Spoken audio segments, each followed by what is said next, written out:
आज दुपारी या ठिकाणी छत्रपती संभाजी महाराज चौक पासून जो सोलापूर पुणे महामार्ग आहे याच्या बाजूला सर्व्हिस रोडचं जे काम सुरू आहे ते काम सुरू असताना या ठिकाणी जो सिमेंटचा मिक्सर असतो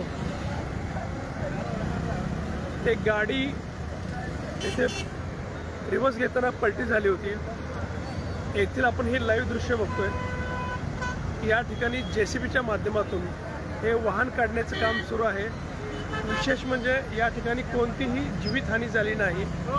सुदैवाने कोणत्याही प्रकारचा जीवाला धोका कोणाच्याच निर्माण झाला नसल्याचं येथे आपण पाहतो आहोत।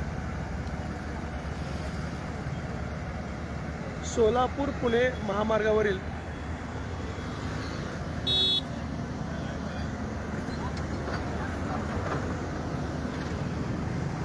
या सर्व्हिस रोडचं काम सुरू आहे।